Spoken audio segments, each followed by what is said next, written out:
Welcome to Buckets, brought to you by FanDuel Sportsbook. My name is Matt Moore. I'm the senior NBA writer for the Action Network. This is your Wednesday Best Bets episode. Joining me tonight, Sean Little. You can find him on Twitter at Chicago Flow for MSG Network. Sean, what's good, my man? What's up, fellas? Looking forward to the slate. Got some winners for us today. You can also find Sean tomorrow night on the NBA Bet Stream. You can check that out on League Pass.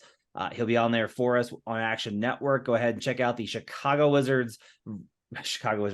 Bulls versus Washington Wizards game. Check out the streaming options, and you can find an NBA Bet Stream, an entire stream built entirely around betting. So make sure to check that out as well. Also joining us tonight, Jim Turvey Bets on the Action Network app and on Twitter. Jim, how you doing tonight? Doing great. Happy to be with the big dogs. Just hoping to hand out a winner with you guys. All right, we'll make it count this time. So, as always, we're going to go around the table. We'll list our best bets. We're just going to give the best bet, and then we'll come back around and we'll do the cap. We'll list those out right now. Sean, what's your best bet for Wednesday? Bucks -2 versus the Hawks. Big night loading for Giannis, over 32.5 points as well.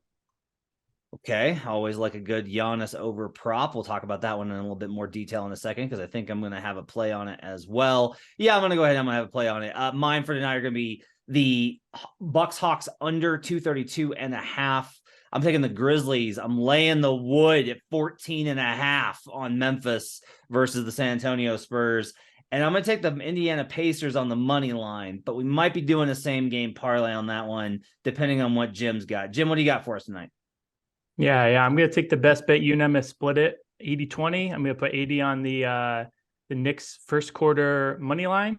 Yep. And then I'm going to use the last 20 cents to go find an alt line. There's a couple of books out there that do it for the quarters as well. I'm going to find the highest alt line I can on that first quarter spread and throw the other 20 cents there.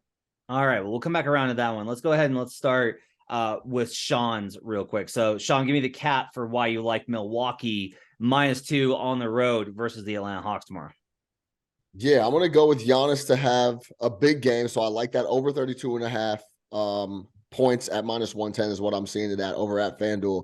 And yeah, I like the Bucks -2 in this spot. They lost 2 earlier in November to the Hawks. I don't see them losing 3. I don't want to be the guy that says hopefully they found something in the last tilt against the Knicks to close the game. They came back from down a big number there and ended up getting the W. But overall, the biggest cap here for me is the Hawks are just soft inside.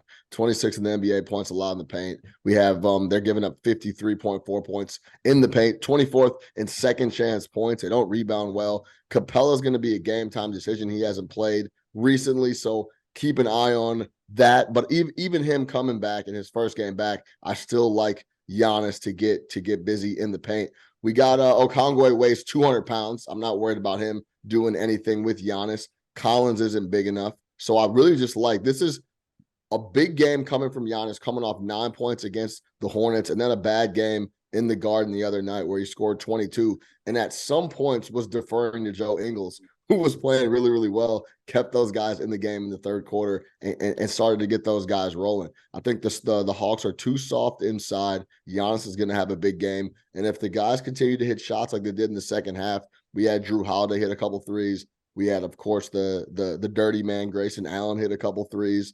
Ingles was 5 of 11 from 3. That's been the struggle for them, right? The offense looks really, really bad for Milwaukee when they can't hit any outside shots. Everyone just collapses on Giannis when he gets to the paint. He finds guys. They just haven't been knocking stuff down. I like him to hit a couple threes in this spot. I like Giannis to go crazy in the paint. So I like the Bucks. Okay. I don't mind the cap on the Bucks because I do think they're going to get this win because the Hawks have been really messy as of late. Notably, Atlanta allows the 9th fewest 3-pointers per 100 possessions. Yeah. So I like the idea of Giannis's points total. I do think he's going to go ahead and he'll have a monster game on 2s, but they won't give up that many 3s, which is why. So the other night in the Knicks Bucks game, I took the over. Model had it as a solid over, and I went ahead and took it. And then the next morning I was messing around over at the sites I use to look at numbers. I noticed the stat. When the Bucks are a road team this season, at the time they were 6-12. Now the over is 6-13-0. So the under is 13-6 That is good for 69% this season. It has been absolute dynamite to bet the unders in Bucks road games. Hawks home games are 10-9 to the under as well. So not nearly as much of an edge, but this is also a high figure. So the Bucks are the under is 13-6 in Bucks away games. The average total in those games is 223. So I'm getting a full 10 points here against their average total. I'm going to go ahead and say that the under is going to hit. I'm just going to keep playing against the Bucks offense. That game the other night almost went over because they started to hit some threes, but even in a game where they hit threes, that game did not go over. It still went under. So I'm going to go ahead and write it. My model has this like just slightly above. So I am fading the model to a certain degree, but those numbers for my model are going to be heavily skewed by the random games like versus the Hornets and the Celtics when the Bucks gave up like a bazillion points. That's not indicative of who they are night to night as a defense. So in this game, I'm going to go ahead and take the under 232.5. Can we get home with the under 232.5? There's actually 233 in the market. And the over on Giannis 32.5, Sean. Do you think we can get both those? Yeah, I mean, I could see Giannis. Like I said, Giannis is should have a field day inside against this Atlanta Hawks team. And if they stay true to form, like the Bucks have been as of late, they haven't been knocking down shots. They just don't have enough players. I've said this over and over again. They need to go get a few people. They don't have enough players on the roster that can actually be able to contribute enough for those guys to really get back in the Eastern Conference Finals and have a real chance to win the title. Javon Carter's getting looks. People like that. They need more players out on the wing to help Giannis out. But yeah, I think he has a huge night inside. If he's going crazy, this is the thing about Giannis. When he starts rolling, he's going to continue to try to roll. He's going to, okay, no one's stopping me. No one's confronting me. No one's fronting me. Going to the basket. I'm going to continue to go there. And he's not even going to look to defer to dish guys that are going to be out on the perimeter.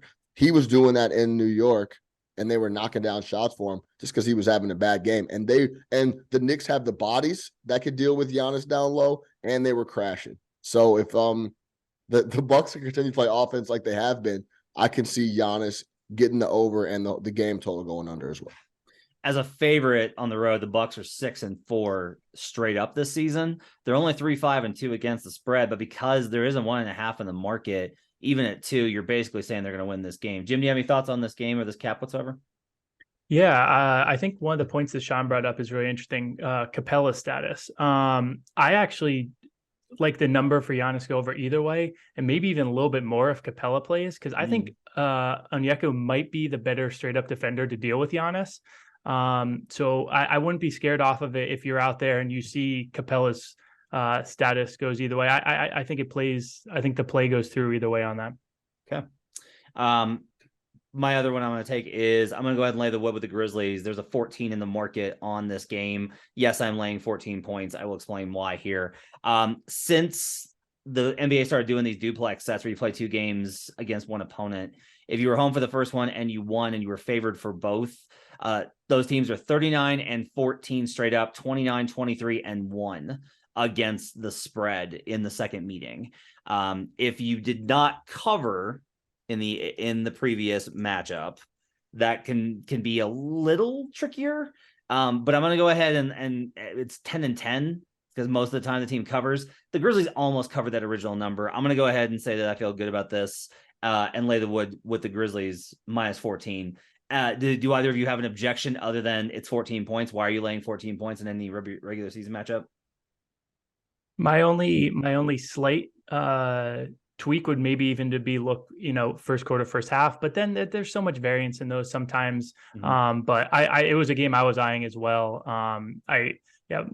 Memphis inside is unstoppable. San Antonio inside is really soft. I think, I don't see them putting up too much of a fight. And maybe you even get the runaway in the fourth, and it gets even higher. Yeah, I mean, I was shocked at how well they played offensively without my guy Keldon Johnson the other night. So that was interesting. They were super balanced across the board on the offensive end, but Memphis at home, the only reason that game was as close as it was is because they came on a bit late. San Antonio did. So yeah, I'm not mad at that. Memphis is rolling at the moment. Closing line was 11 on this game. So the question kind of here is like, is Ja worth 3 points? I think that's a relevant one. You might wait, because I would imagine probably just with it being 14, some money will come in. This might dip as we go through the day on Wednesday. So you might wait to see. I don't imagine it going much higher than 14. I'll go ahead and say I'm going to live with the 14, but you might wait to see if this number goes down. All right, let's get to Jim's, and I want to kind of piggyback off of it for a combo bet. Jim, you've got the Knicks first quarter. You're going to take an alternate line on them as well. Give me the reason for taking the Knicks in the spot versus the Pacers specifically in the first quarter. Yeah, so this is one of those beautiful times where a team at the top of the league in one stat and a team at the bottom of the league in one stat meet up. And so if we look at teams against the spread in the first quarter, Knicks are 25-15-1. Technically, Memphis is 0.07 higher than, but you basically have the best team in the league in the first quarter. And then you go all the way down the bottom. Pacers 13-27-1. The negative 37% ROI if you're making those bets this year. So this is just a matter of one of the best first quarter teams, one of the best starting teams in the NBA, and the worst by far starting team in the NBA. I also was thinking about doing a Knicks spread play for the game.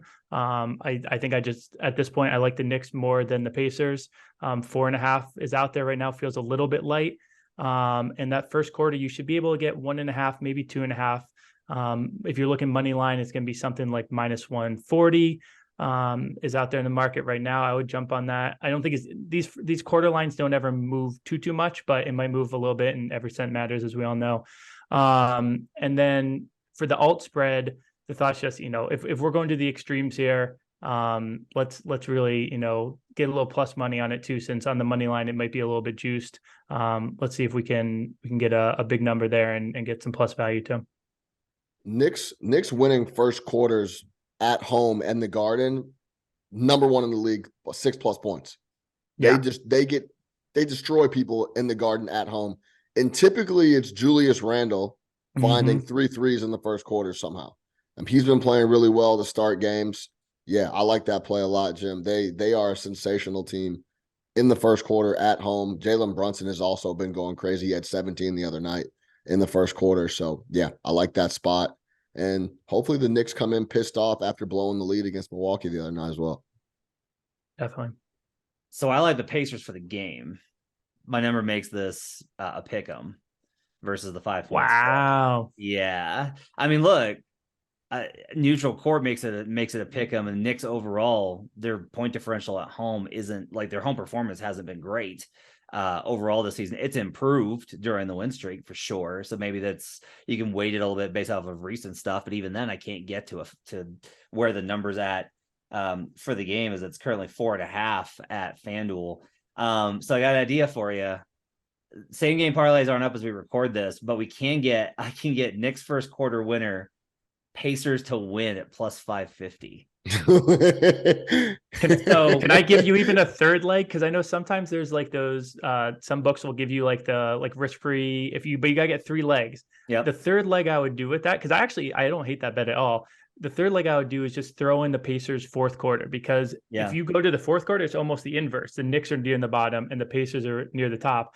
And if the Pacers pull it off, I could totally, to be honest, if the Knicks win, I think it's going to be by 6 or 7, but I could see a Pacers tight win. So if you throw that in there, I'd probably boost it just a little bit more. I don't hate that same game parlay, actually. I really don't. So fourth quarter this season, Pacers 25-16 against the spread over EV Analytics. It's a 17.5 ROI. As Jim mentioned, they've been very good in that spot. How about this? Road games only, 13-6 for a 32% ROI in the fourth quarter. So yeah, like I think I'm going to go ahead and same game parlay this. And we're going to take Knicks first quarter, and then we're going to do Pacers. I'm going to do 2. I'm going to do Knicks first quarter, Pacers to cover the 4.5 or closing line. If I can get it, I'm hoping they'll go to 5 tonight.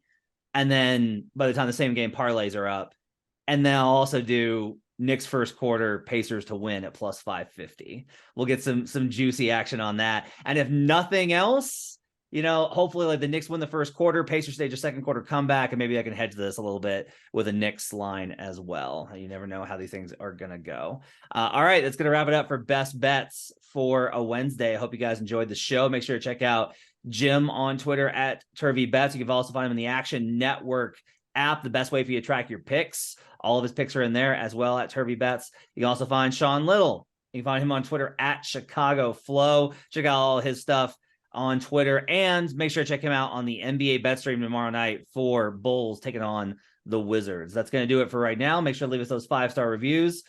We'll see you again tomorrow with another Best Bets episode. Until then, let's get buckets.